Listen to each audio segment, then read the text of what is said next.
ನಂದಿಕೂರ್ ತಾಂಡದ ಬಾಲಕಿಯ ಮೇಲೆ ಲೈಂಗಿಕ ದೌರ್ಜನ್ಯ ಎಸಗಿರುವವರ ವಿರುದ್ಧ ಪೋಸ್ಕೋ ಕಾಯ್ದೆ ಪ್ರಕಾರ ಕ್ರಮ ಜರುಗಿಸಲು ಮತ್ತು ಸಂತ್ರಸ್ತೆಯ ಕುಟುಂಬಕ್ಕೆ ರಕ್ಷಣೆ ಕೊಡಬೇಕು ಎಂದು ಆಗ್ರಹಿಸಿ ಇಂದು ಸಕಲ ಹಿಂದೂ ಸಮಾಜ ಮತ್ತು ಸಂತರೊಂದಿಗೆ ಜಿಲ್ಲಾಧಿಕಾರಿಗಳ ಕಚೇರಿಯವರೆಗೆ ಪಾದಯಾತ್ರೆ ಹಮ್ಮಿಕೊಳ್ಳಲಾಯಿತು.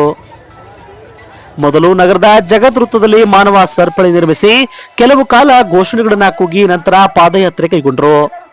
ಅಲ್ಲಿ ರಸ್ತೆ ತಡೆ ನಡೆಸಿ ಜಿಲ್ಲಾಧಿಕಾರಿ ಮತ್ತು ಜಿಲ್ಲಾ ಉಸ್ತುವಾರಿ ಸಚಿವರ ವಿರುದ್ಧ ಆಕ್ರೋಶಗೊಂಡ ಜನರು ಅವರ ವಿರುದ್ಧ ಬಹಿರಂಗವಾಗಿ ಅಸಮಾಧಾನವನ್ನು ಹೊರಹಾಕಿದರು. ಅಲ್ಲದೆ ಸರ್ಕಾರ ಜಿಹಾದಿ ಮನಸ್ಸಿನ ವ್ಯಕ್ತಿಗಳಿಗೆ ರಕ್ಷಣೆ ನೀಡುತ್ತಾ ಇದೆ, ಯಾವುದೇ ಕ್ರಮ ಕೈಗೊಳ್ಳದೆ ಅವರಿಗೆ ಜೈಲಿನಲ್ಲಿ ಬಿರಿಯಾನಿ ಕೊಡ್ತಾ ಇದೆ ಎಂದು ಆಕ್ರೋಶ ವ್ಯಕ್ತಪಡಿಸಿದರು. ವೀರಶೈವ ಲಿಂಗಾಯತ ಸಂಘಟನಾ ವೇದಿಕೆಯ ರಾಷ್ಟ್ರೀಯ ಉಪಾಧ್ಯಕ್ಷೆ ದಿವ್ಯಾ ಹಾಗರ್ಗಿ ಮಾತನಾಡಿ, ಈ ರೀತಿ ಘಟನೆ ಮೊದಲು ಯಡ್ರಾಮಿ ಮತ್ತು ಜೇವರ್ಗಿ ನಗರದಲ್ಲಿ ನಡೆದು ಹೋಗಿದೆ, ಆದರೆ ಇಲ್ಲಿಯವರೆಗೆ ಪೊಲೀಸ್ ಇಲಾಖೆ ಎಚ್ಚೆತ್ತುಕೊಂಡಿಲ್ಲ. ಹೀಗೆ ಆದರೆ ಮುಂದಿನ ದಿನಗಳಲ್ಲಿ ನಾವುಗಳು ಓಡಾಡುವುದು ಹೇಗೆ ಎಂದು ಪ್ರಶ್ನೆ ಮಾಡಿದರು. ಜಿಲ್ಲಾ ಉಸ್ತುವಾರಿ ಸಚಿವರು ಕೇವಲ ಏರ್ಪೋರ್ಟ್ ಇಂದ ಡಿಸಿ ಕಚೇರಿಯಿಂದ ಏರ್ಪೋರ್ಟ್ ವರೆಗೆ ಬರ್ತಾರೆ, ಅಲ್ಲದೆ ಕೇವಲ ಪ್ರಧಾನಮಂತ್ರಿ ಮೋದಿ ವಿರುದ್ಧ ಟ್ವೀಟ್ ಮಾಡುವುದು ಬಿಟ್ಟು ಜಿಲ್ಲೆಯ ಸಮಸ್ಯೆಗಳಿಗೆ ಸ್ಪಂದಿಸುವುದಿಲ್ಲ ಎಂದು ಹರಿಹಾಯ್ದರು. ಈ ಸಂದರ್ಭದಲ್ಲಿ ಚಿಂಚೋಳಿ ಶಾಸಕ ವಿನಾಯಕ್ ಜಾಧವ್, ಸಂತರಾದ ಬಳಿರಾಮ್ ಮಹಾರಾಜ್, ಸವಿತಾನಂದ ಸ್ವಾಮೀಜಿ, ಮುರಾರಿ ಮಹಾರಾಜ್ ಚೌದಾಪುರ್, ಸಾಗರ್ ರಾಠೋಡ್, ರವಿ ಬಿರಾದಾರ್, ಮಾಲಕಂಡಿ, ಮಹಾಂತೇಶ್ ರೋಜೆ ಸೇರಿದಂತೆ ಅನೇಕರು ಉಪಸ್ಥಿತರಿದ್ದರು.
ಇವತ್ತು ಕಲಬುರಗಿ ಮಹಾನಗರದಲ್ಲಿ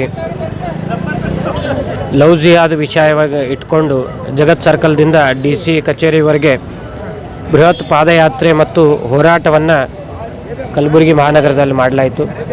ಆದರೆ ಇದು ಮೊದಲನೇ ಬಾರಿಗೇನಲ್ಲ, ನಿರಂತರವಾಗಿ ಪ್ರತಿ 2 ಅಥವಾ 3 ತಿಂಗಳಿಗೆ ಒಂದು ಸರಿ ಇಡೀ ಹೋರಾಟಗಳು ನಿರಂತರವಾಗಿ ಮಾಡ್ತಾನೆ ಬರ್ತಾ ಇದ್ದೀವಿ.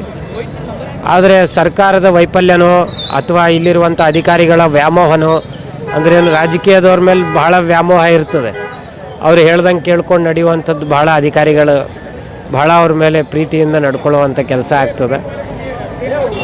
ಆದರೆ ಇಲ್ಲಿ ಆಗ್ತಾ ಇರುವಂಥ ಅನ್ಯಾಯಗಳು ನೋಡಿದ್ರೆ ಕಲಬುರಗಿ ಅಂದರೆ ಇಡೀ ದೇಶಕ್ಕೆ ಪರಿಚಯ ಆಗಂಗೆ ಮಾಡಿದ್ದು ಮಲ್ಲಿಕಾರ್ಜುನ್ ಖರ್ಗೆ ಅವರು.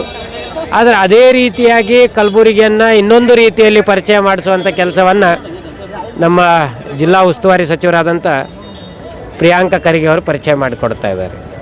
ಅಂದರೆ ಇಡೀ ದೇಶಕ್ಕೆ ಮಲ್ಲಿಕಾರ್ಜುನ್ ಖರ್ಗೆ ಅವರ ಸಂದೇಶ ಏನು ಅಂದರೆ ಜಿಲ್ಲೆಯನ್ನು ಉದ್ಧಾರವನ್ನು ಮಾಡ್ತಾ ಇದ್ದೀನಿ ಅಂತ ಅವರು ಒಂದು ಕಡೆ ಪ್ರಚಾರ ಮಾಡಿಕೊಂಡು ಜಿಲ್ಲೆಯನ್ನು ಗಟ್ಟಿ ಮಾಡುವಂಥ ಕೆಲಸ ಮಾಡ್ತಾಯಿದ್ರು.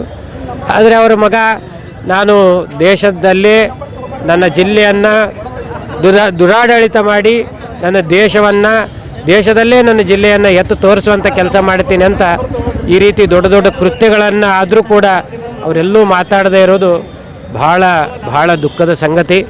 ದಯಮಾಡಿ ತಾವು ಇವರಿಗೆ ಓಲೈಕೆ ಮಾಡೋಕ್ಕಿಂತಲೂ ಅನ್ಯಾಯದ ವಿರುದ್ಧ ನಿಂತರೆ ತಮ್ಮ ತಂದೆಯವರ ಸ್ಥಾನದಲ್ಲಿ ನೀವು ನಿಲ್ತೀರಿ, ಇಲ್ಲಾಂದ್ರೆ ಮುಂದೊಂದು ದಿನ ತಮಗೆ ಜನ ಒಳ್ಳೆ ಪಾಠ ಕಲಿಸುವಂಥ ಕೆಲಸ ಮಾಡ್ತದೆ ಅಂತ ಹೇಳಲಿಕ್ಕೆ ಬಯಸ್ತೇನೆ.